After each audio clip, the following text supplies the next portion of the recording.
सुप्रभात बच्चों, मैं लोकेश गुप्ता टीजीटी हिंदी माँ कल्याणी का पब्लिक स्कूल पेंडा रोड छत्तीसगढ़ से।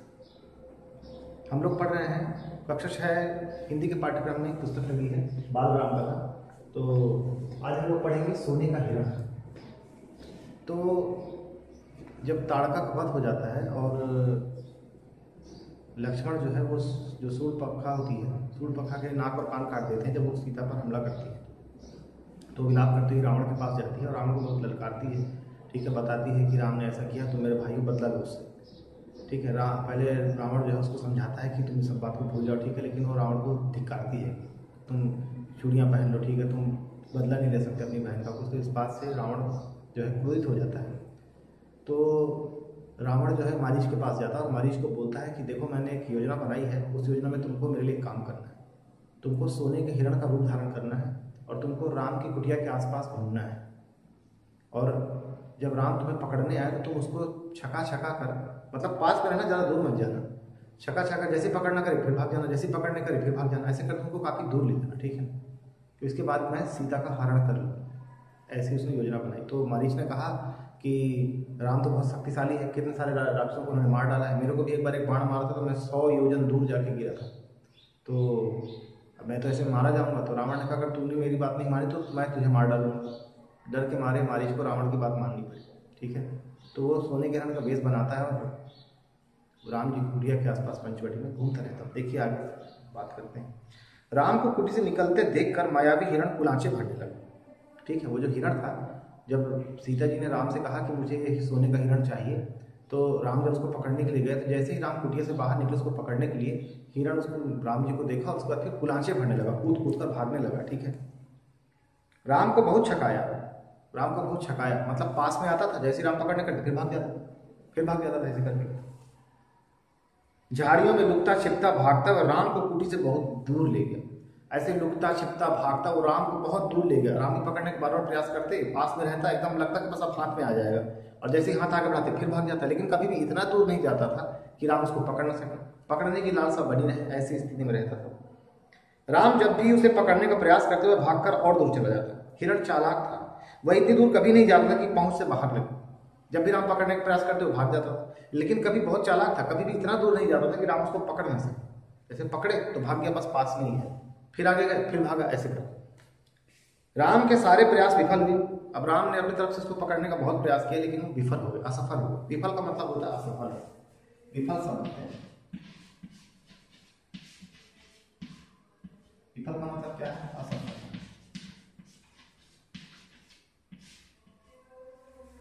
तो उन्होंने उसे जीवित पकड़ने का विचार त्याग दिया, धनुष उठाया, निशाना साधा और एक बाण उस पर छोड़ दिया। बाण लगते ही हिरण गिर पड़ा।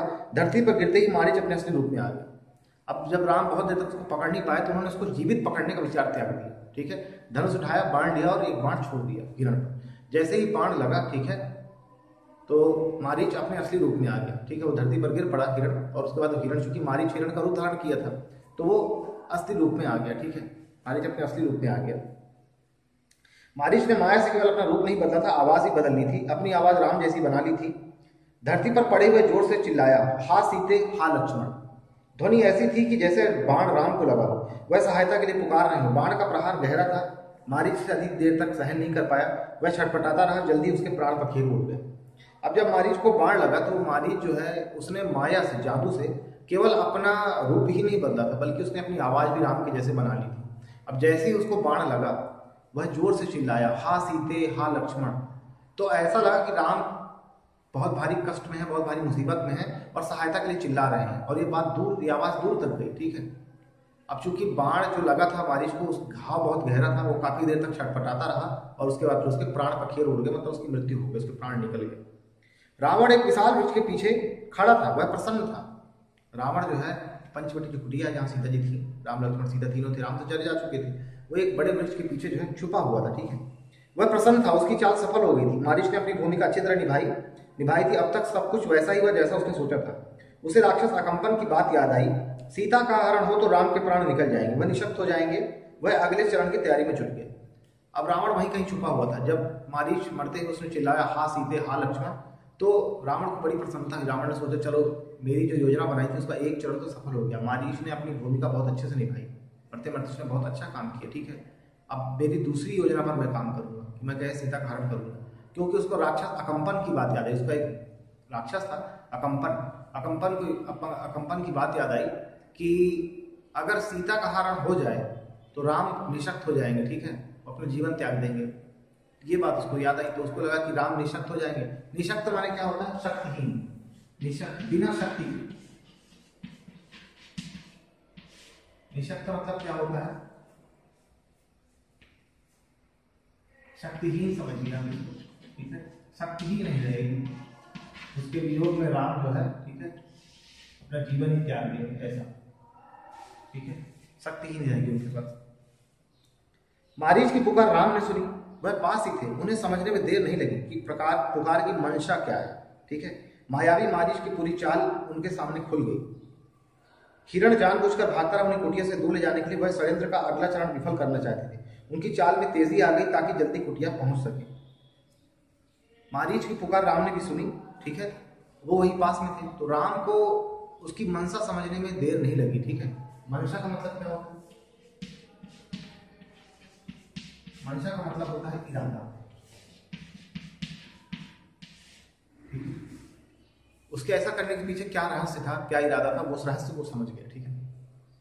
तो जब राम को ये बात समझ में आई तो उनको समझ में आया कि जरूर इसके पीछे कोई षड्यंत्र है, और षड्यंत्र को भांप गए कि कहीं ना कहीं सीता पर विपत्ति आने वाली है, ठीक है। तो वो बहुत तेजी से कुटिया की तरफ मुड़े और बहुत तेज चलने लगे। उनके पाँव में तेजी आ गई, बहुत तेजी से भागने लगे, ठीक है, बहुत तेजी से चलने लगे कि जल्दी से मैं कुटिया के पास पहुंचूं, कहीं कोई अनर्थ ना हो जाए, ठीक है। क्योंकि वो उनको लगा कि ये कोई षड्यंत्र है, ठीक है, और वो इस षड्यंत्र को विफल करना चाहते थे। वह मायावी पुकार सीता और लक्ष्मण ने भी सुनी। लक्ष्मण उसका रहस्य तत्काल समझ गए, राम की तरह। उन्होंने बाण चढ़ाकर धनुष दृढ़ता से पकड़ लिया, चौकसी बढ़ा दी। वे राक्षसों की अगली चाल का सामना करने के लिए तैयार थे। साथ ही राम का आदेश उन्हें याद था, उनके लौटने तक सीता की रक्षा। लक्ष्मण की ओर से इसमें चूक की कोई संभावना ही नहीं थी। अब वो जो मायावी पुकार थी, बनावटी पुकार राम की, हाँ सीते हाँ लक्ष्मण, तो इसको लक्ष्मण जी ने भी सुना और वो भी सारी बात को समझ गए जैसे राम समझ गए, उस चाल को समझ गए वो। तो उन्होंने क्या किया, अपना धनुष बाण ले लिया और चौकसी बढ़ा दी, चौकन्ने हो गए, चारों तरफ देखने लगे इधर उधर, ठीक है, कहीं से कोई याद तो नहीं रहा। क्योंकि उन्हें बात अच्छे से याद थी कि राम ने उनसे कहा है कि तुम्हारा सिर्फ एक ही काम है, सीता की रक्षा, ठीक है।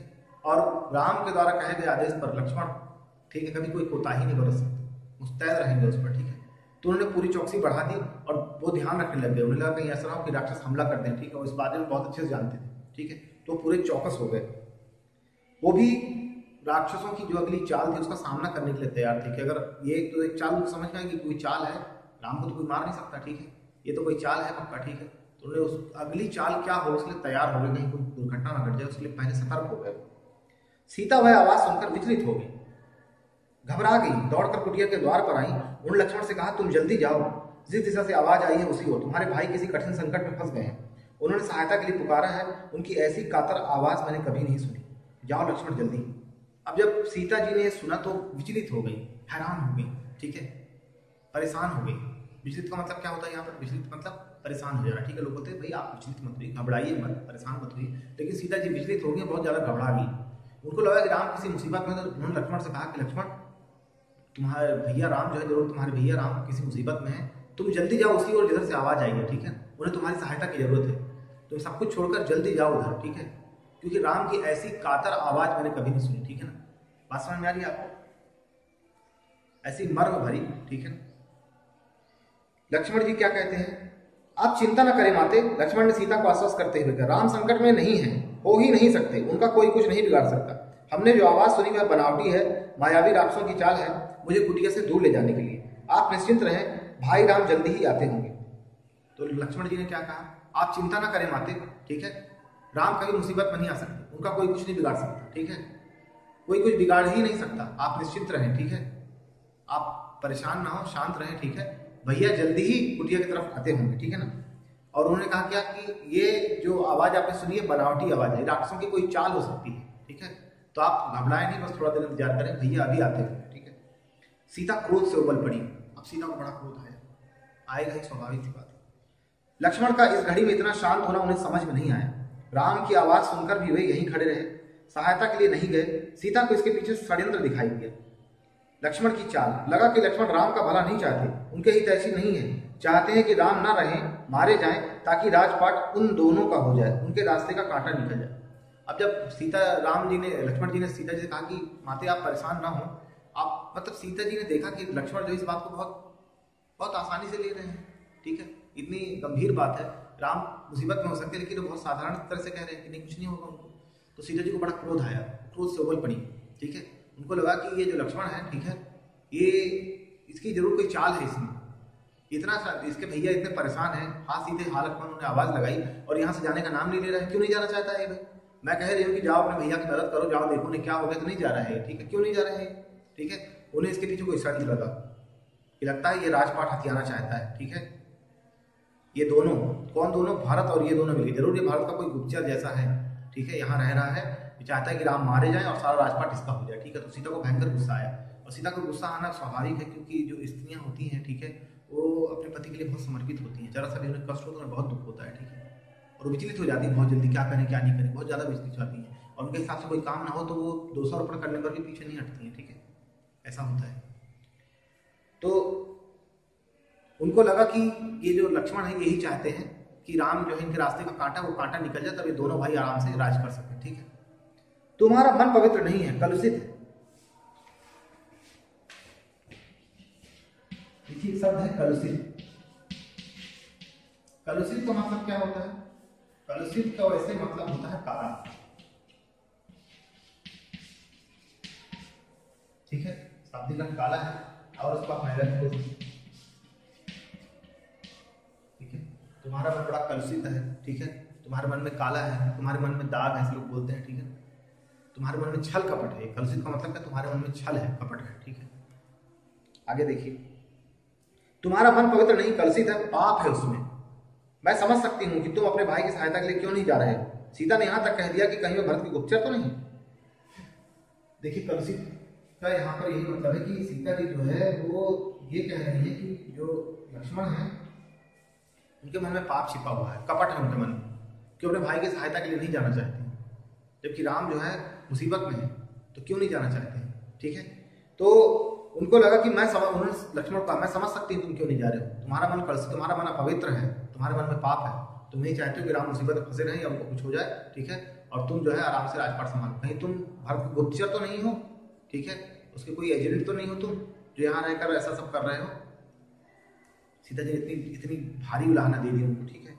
सीता की बातों से लक्ष्मण को गहरा आघात पहुंचा, लगेगा ही, उनको बहुत गहरी चोट लगी, ठीक है। आघात का मतलब क्या होता है? चोट।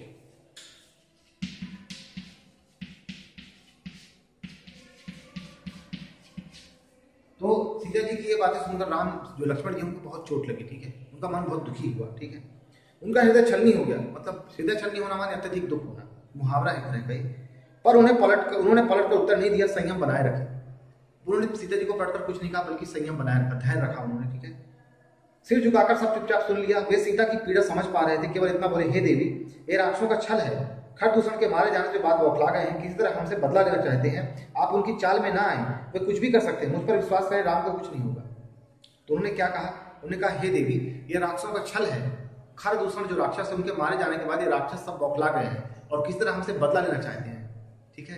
तो ये सिर्फ उनका छल है, ठीक है, आप इस छल में ना आए, ठीक है, राम को कुछ नहीं होगा, आप इस बात से निश्चिंत रहें। तो एक तरफ लक्ष्मण जो है सीता जी को समझाने का प्रयास कर रहे हैं और सीता जी बार बार जो है लक्ष्मण को भला बुरा कहती हैं। तो देखिए अभी इस पाठ में बस इतना ही, ठीक है। इसके अगले वाला जो पाठ है वो हम लोग अगले भाग में पढ़ेंगे।